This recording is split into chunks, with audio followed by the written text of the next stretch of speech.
This is your Pain Game podcast, where we talk about the game of living in and with chronic pain and trauma, getting to the heart of how to heal. I am your host, Lindsay Soprano. On this show, I plan on discussing with doctors, chronic pain patients, holistic practitioners, loved ones, and anybody that is interested in having their voice heard in the chronic pain and trauma world that we live in.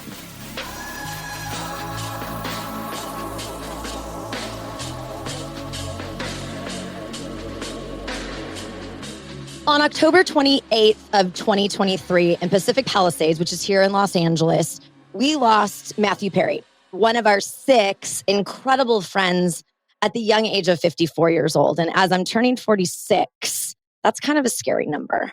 And you know, the funny and sweet guy that we came to love so hard, Chandler Bing, is forever in our hearts. And I've been continuously upset about his death for a multitude of reasons. And those of you who have listened to the show know all of those reasons. And if you haven't, and this is your first episode, then hop on board and go back a couple episodes. So back on January 9th, we distributed an episode with Sam Mandel. He's an expert in ketamine and the CEO and co-founder of Ketamine Clinics of Los Angeles. That episode dropped on January 9th. Where we discussed ketamine infusion therapy and psychedelics for mental health, chronic pain, depression, addiction, and more. And if you haven't had a chance to listen, you must. We recorded our episode prior to the autopsy report coming out that was released on December 15th for Matthew's cause of death, which was that he died of acute effects of ketamine. And it said, and I quote, that he drowned in the heated end of his pool at his Los Angeles home on October 28th.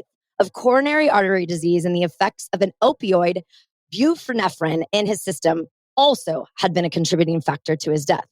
And that drug, when you Google it, is a synthetic opioid derived from the poppy flower to treat pain and opioid use disorders.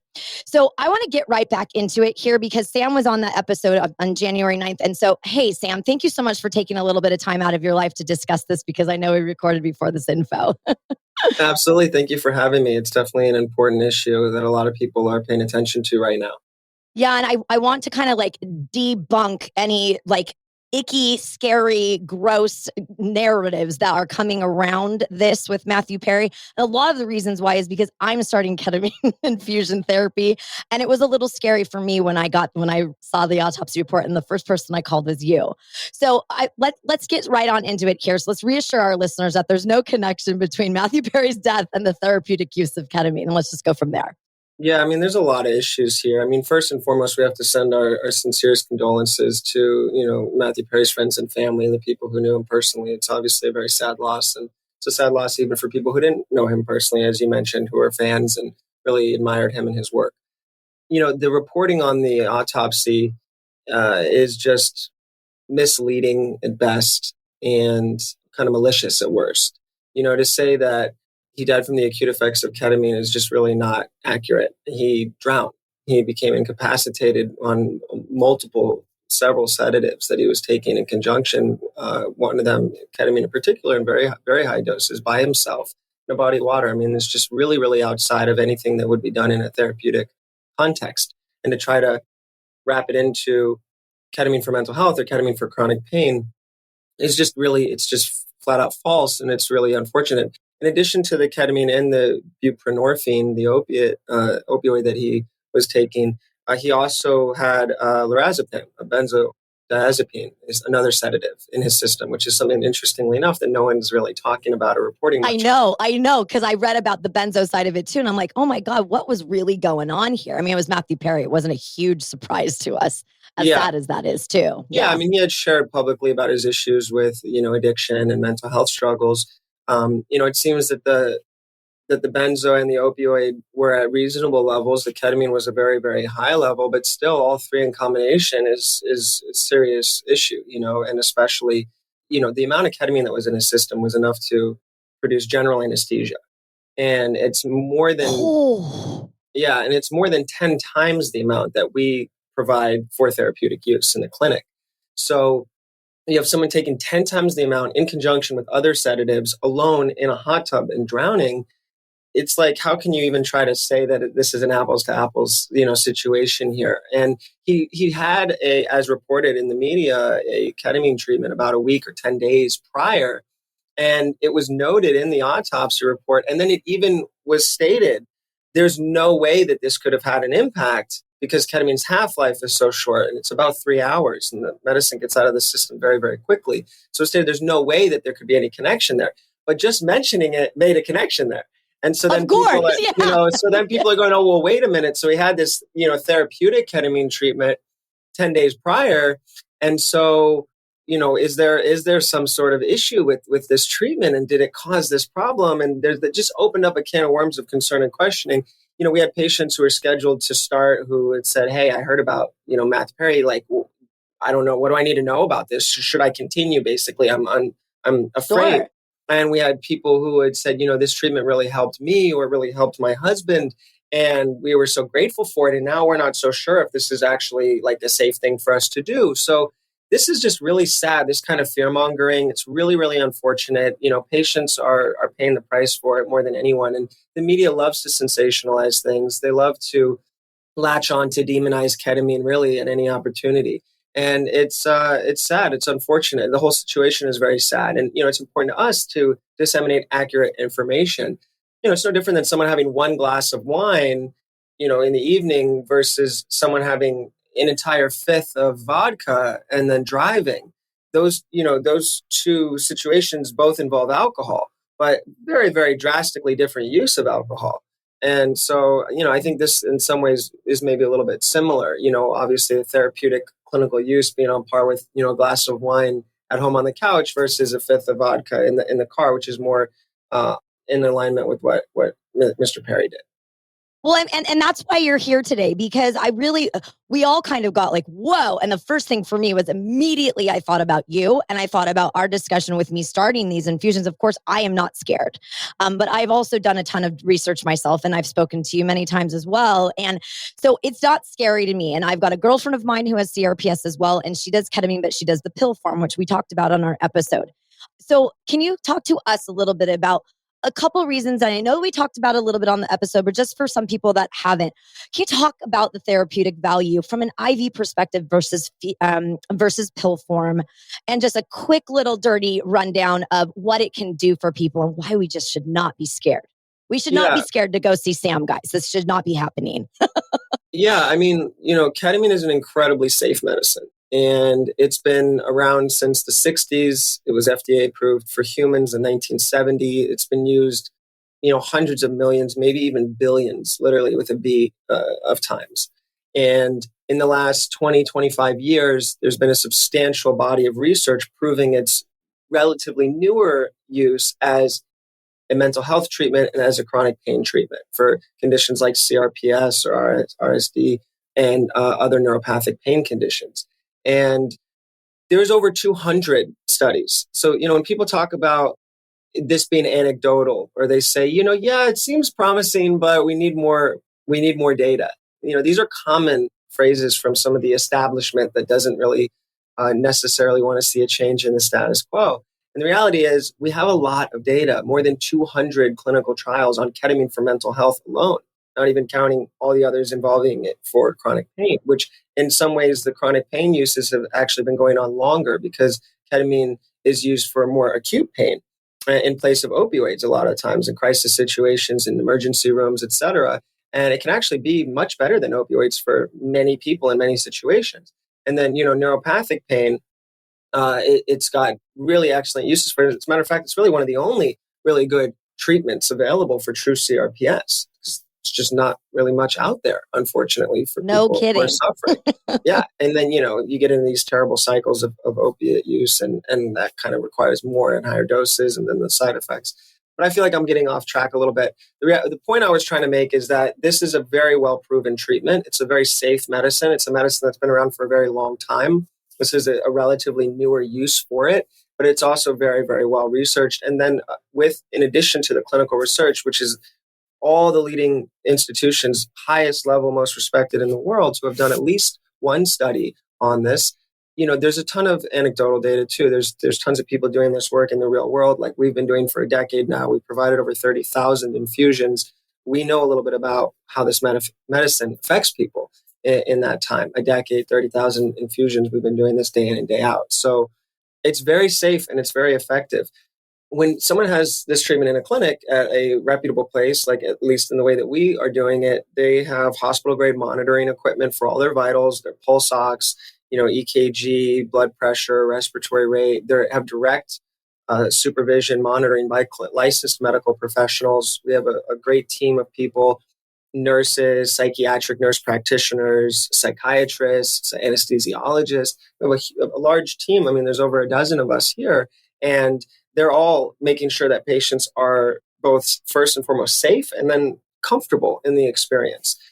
So they're all trained and have advanced training in things like basic life support, advanced cardiac life support, and moderate sedation by the American Society of Anesthesiologists. So there's a lot that goes into the training and the safety and the professionalism, and it's still a very, very safe medicine. I mean, we haven't had a need for people to apply their skills or their knowledge in emergency areas, but they have it and we're ready, and we feel that that is the responsible thing to do.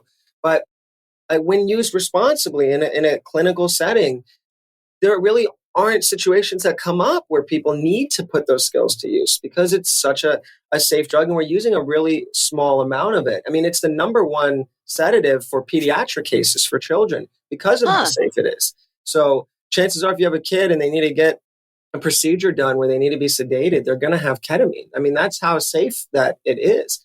I also want to point something out that I don't think we talked about last time, which is ketamine actually has a very large therapeutic index. And the therapeutic index for drugs is the amount that it requires to produce it's the gap, it's the difference between the amount required to produce a therapeutic response and the amount that's lethal. So when you take drugs like no big deal, like opioids or fentanyl, for example, fentanyl obviously is killing a lot of people all over the country and all over the world today, and causing a whole lot of harm. In the right context, you can argue it's a beneficial medicine when it's used, by a medical professional in certain cases. And the thing about fentanyl, though, is that you just need the tiniest little bit. I mean, the amount size of a grain of rice can kill someone. So the difference between what's good and helpful and what's deadly is very, very small margin of error. Even if you're a professional, you can't make a mistake there. And just being off by the tiniest bit can literally mean death. Whereas with ketamine, it's a huge therapeutic index. I don't even know if there is actually a known lethal amount. In reality, someone might become sedated in a bad environment, like in a body of water and drown. They might do something foolish in a car or in another, environment where they could get hurt or die.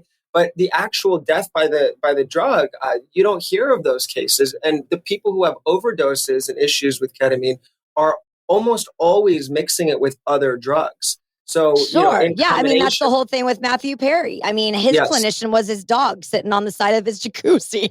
Yeah. So, you look at alcohol-related deaths in annually at 140,000 per year. You look at deaths related to opioids and other overdose cases, around 120,000 a year. I looked at a meta-analysis that showed around 350 deaths by ketamine. They were virtually all mixed with other drugs. And there was not one single case that I could find of someone dying from ketamine in a clinical environment. Not one. So I think that says a lot about ketamine. And I think it also says a lot about the media and the kind of people who are looking to protect their financial and other interests in the status quo, who don't really want to see ketamine become as widespread as it should be. That was very well put, Sam. Yeah. We know what he's saying because I have no problem saying it. I'm the one that watches Pain Hustlers and has watched all of these unbelievable movies about pushing opiates on people. And as you know, and as my listeners know, I don't touch the stuff. And so it's unbelievable how ketamine got such a bad name so quickly just because of Matthew Perry. And I understand that. And that's why we're here today, because I believe you, I believe in ketamine, and I haven't even started it yet, because I have read a lot of the data. I have gone through some of those studies because that's the kind of nerd I am.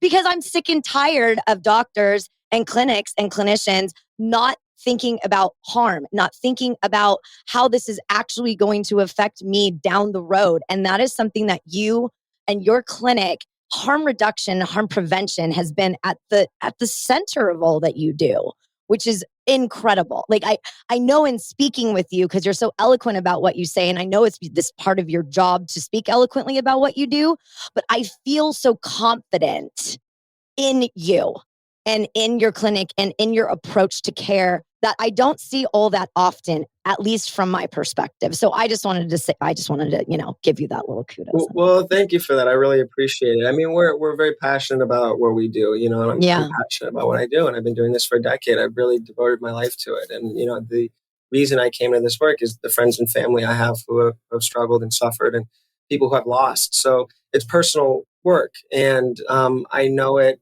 on all sides, and all around. For people who are listening, wondering, well, if ketamine is so wonderful, then why are people wanting to bash it, or why would people not want it to be more widespread? Well, unfortunately, a lot of the people that are in positions of power are not really operating based on what's just for the greater good. They're not. The systems, and it's not just to diss any individual, but the systems we have are designed to not incentivize that. And that's the problem. Our healthcare is failing us so hugely in the United States. I mean, we spend like sometimes upwards of more than 10 times what other developed nations spend on healthcare.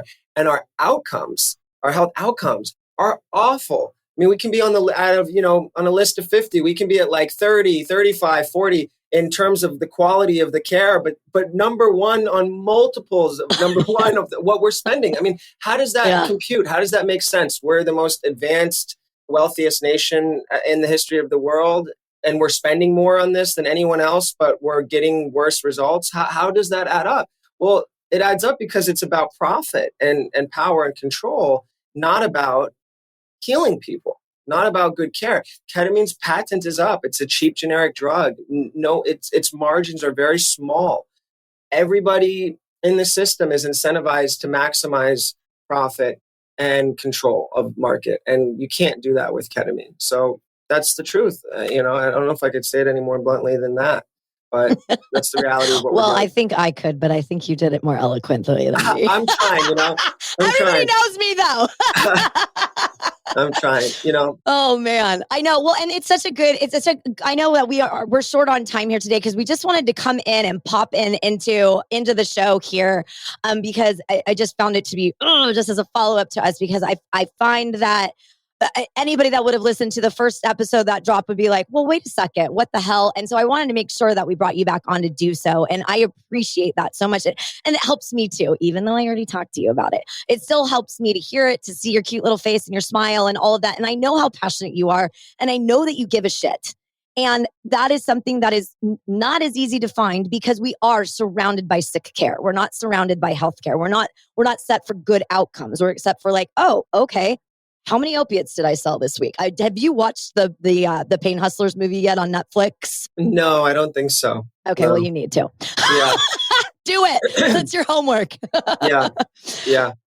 I know. So, I mean, you see this with incentives and even you look at the fines and fees, that are like Purdue and others have paid and stuff. And it's like drop in the bucket for them. They just printed so much money, and then it's like, oh, slap on the wrist and pay all these, and it's like they're still doing just fine. They're doing great, actually. They're doing absolutely fantastic. It's really sad. It's really unfortunate.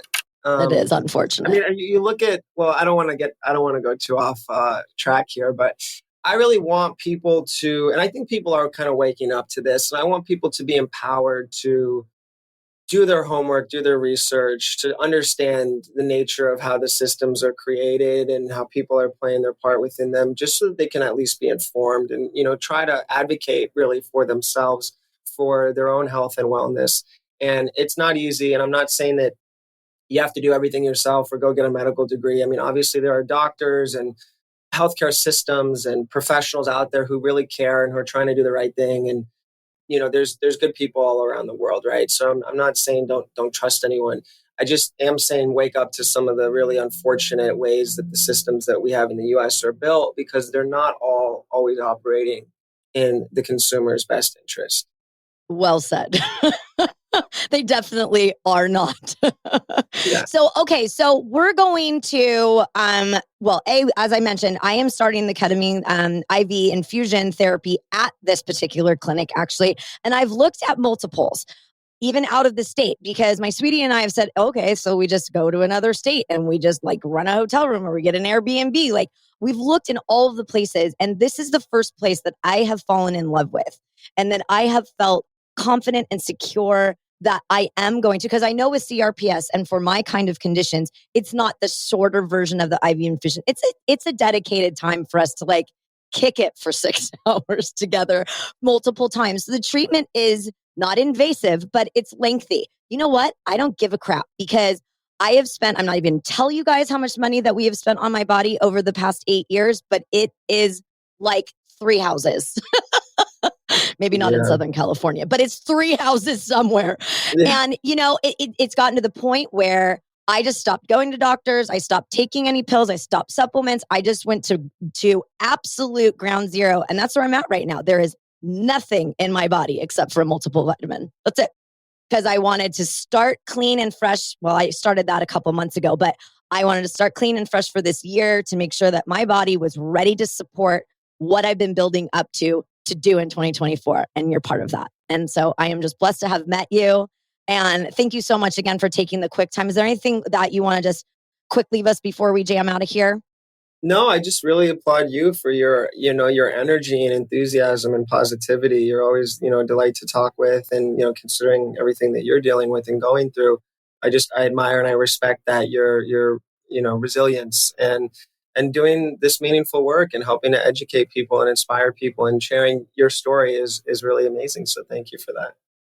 Oh, you're welcome. And thank you for your stories as well. And to my guests and listeners, you guys are all part of this. And like Sam mentioned earlier, the healing properties of ketamine and the healing. That's what we talk about on this show all of the time is we're here for hope and healing. And that is what Sam is giving us.